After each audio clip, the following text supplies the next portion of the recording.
करीब 3 साल बाद एनआईटी हमीरपुर के परिसर में स्थित 26 दुकानों के लिए टेंडर का मामला गर्मा गया है। टेंडर अवार्ड होने के बाद भी पिछले 17 दिन से बंद चल रही दुकानों को भी अभी खोलने के आदेश संस्थान प्रबंधन ने नहीं दिए हैं। एनआईटी द्वारा अंदर खाते करवाई गई टेंडर प्रक्रिया से परेशान होकर अब ठेकेदारों ने मोर्चा खोलते हुए एनआईटी प्रबंधन के प्रति रोष व्यक्त किया है। एनआईटी गेट में इकट्ठा होकर ठेकेदारों ने मीडिया के सामने अपनी बात रखकर न्याय की गुहार लगाई है। मुंबई के एक ठेकेदार विनोद ठाकुर ने संस्थान के निदेशक को पत्र लिखकर टेंडर आवंटन प्रक्रिया पर सवाल उठाए हैं। उन्होंने कहा कि बीते 10 सालों से अपने चहेतों को लाभ पहुंचाने के लिए टेंडर प्रक्रिया में गोलमाल किया जाता है।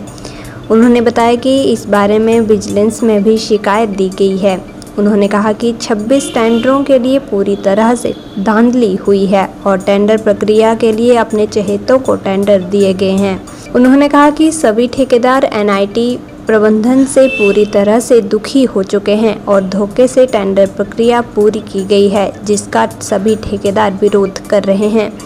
शशि कुमार चौहान ने बताया कि एनआईटी में पिछले महीने में दुकानों के आवंटन के लिए टेंडर मांगे गए थे, जिसमें टेंडर डालने के बाद अगले दिन खुलने थे, लेकिन कोऑर्डिनेटर रजनीश ने कोई बहाना बनाकर टेंडर न खोलने की बात कही। वहीं 15 दिन बीतने के बाद भी टेंडर के बारे में जवाब न आने पर पता चला कि टेंडर खुल गए हैं। उन्होंने बताया कि बाद में फोन आने पर बुलाने पर यह बताया गया कि किसी और न कम रेट में टेंडर दे दिए गए हैं। उन्होंने कहा कि टेंडर प्रक्रिया को किसके सामने पूरा किया गया, इस बात को बताया जाए। विनोद कुमार ने बताया कि एनआईटी में टेंडर प्रक्रिया में धांधली हुई है और टेंडर मानकों पर नहीं दिए गए हैं।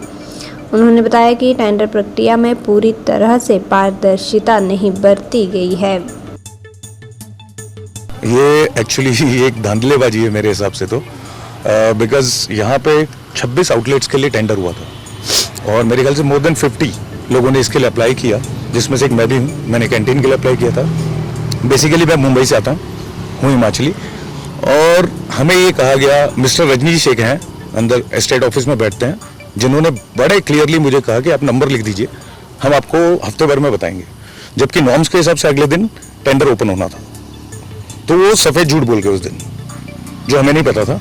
और धीरे धीरे जब हम बाद में इंक्वायरी करते रहे तो ये पता चला कि अभी 15 दिन लगेंगे, ये लगेंगे। And one fine day mister Bastu बोलते हैं कि नहीं, किसको टेंडर खुल गया, आप नहीं, आपकी गलती है। तो यहाँ क्या धांधलेबाजी हुई पता नहीं। मेरे साथ और कई लोग हैं, आज तो बहुत कम लोग आ पाए हैं, लेकिन बहुत लोग हैं जो इससे दुखी हैं। I think more than 50। और जिन लोगों को इनकी मतलब जो भी है, जो सेटिंग है या क्या है जो भी है, बट ये चीटिंग थी, क्योंकि उन लोगों को पहले दिन से पता था रिबेट अलग से डालनी थी, जबकि रिबेट फॉर्म में होनी चाहिए थी। तो इनके नॉर्म्स भी अपने आप में गलत थे। तो बेसिकली इट वाज रॉन्ग। हमें लगता है धंधले ने तो विजिलेंस में भी डाली है, इसकी एप्लीकेशन डाली है। लेट्स सी क्या आता है। जैसे कि आपको पता है कि पिछले महीने यहाँ पे दुकानों को लेकर टेंडरिंग करी गई एनआईटी की तरफ से। एनआईटी ने सभी को इनवाइट किया कि आप आएँ और टेंडर डालें यहाँ पे। उनमें से मैं भी एक हूँ कि मैंने टेंडर डाला। अब टेंडर जो डाला उसके बाद ये था कि वो अगले दिन ओपन होने थे। तो मैं अगले दिन आया यहाँ पे, तो वहाँ पे इनके जो कोऑर्डिनेटर हैं, क्या नाम है उनका, रजनीश, उन्होंने मेरे को ये रेफरेंस दिया कि भाई उनके कोई एक्सपायर या फिर कोई किसी की डेथ हो गई है तो वो टेंडर नहीं खुल पाएंगे, और जैसे ही टेंडर खुलेंगे हम आपको इन्फॉर्म करेंगे। 15-20 दिन हो गए, कोई इनकी तरफ से कोई रिस्पांस नहीं आया। जब मैंने पता किया कि भाई क्या हुआ, तो उन्होंने ये बताया कि भाई टेंडर खुल चुके हैं। मैं कहा ठीक, टेंडर खुल चुके हैं। फिर उसके 1 या 2 दिन के बाद मेरे को रजनीश का फ़ोन आता है कि आपका लोवेस्ट वन है, आप आइए और आपके साथ हमने नेगोशिएशन करना है। मैं नेगोशिएशन के लिए गया वहाँ पे, पर नेगोशिएशन में मेरे को 3 घंटे यहाँ पे बिठा के रखा। फिर मैंने उनसे पूछा कि भाई हमको कब बुलाएंगे, तो बोला कि जिनको ये शॉप के लिए आपने अप्लाई किया था वो शॉप किसी और को दे दी गई है। मैंने उनसे रीज़न पूछा कि भाई क्या कारण रहा, तो उन्होंने बोला कि आपसे कम रेट उन्होंने डाला था। मैं कहा चलो कोई बात नहीं, उन्होंने कम डाला तो उनको मिलना चाहिए। पर मैं ये पूछना चाहता हूँ कि एनआईटी से कि जब इन्होंने टेंडरिंग खोली गई तो ये जिन्होंने भी टेंडर डाले थे क्या उनके सामने खोली, या इन्होंने अपने आप चुपचाप खोल के हमारे रेट देखे और किसी को जिनको उन्होंने दुकान देनी थी उनसे रेट भरवाए? तो इनके अपने आप में एक क्वेश्चन मार्क है। ये है कि जब ये टेंडरिंग कर रहे हैं तो ये किसी प्रोडक्ट पे कैसे टेंडरिंग करवा सकते हैं? आप दुकानों की बोली लगाइए। जब आपको लगता है कि हमारी दुकान की सेल इस महीने इतनी है तो कम से कम इसका किराया इतना होना चाहिए, फिर वो जितने भी वेंडर हैं वो अपनी जेब देखेंगे भाई उन्होंने कितनी उसकी वो लगानी है कि मैं 1000 दे सकता हूँ, 20,000 दे सकता हूँ, 30,000 दे सकता हूँ, पर प्रोडक्ट पे कैसे आप टेंडरिंग करवा सकते हो उसकी।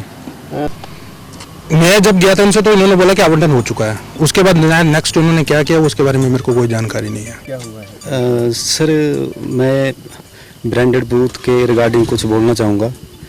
इन्होंने टेंडर तो निकाल दिया बूथ ब्रांडेड बूथ के नाम पर जब दिया इन्होंने तो किसी ढाबे वाले को या फिर किसी फास्ट फूड वाले को।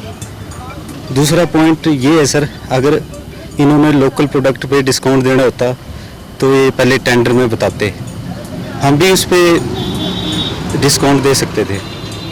तो ये दो मेरे क्वेश्चन थे विभाग से इसके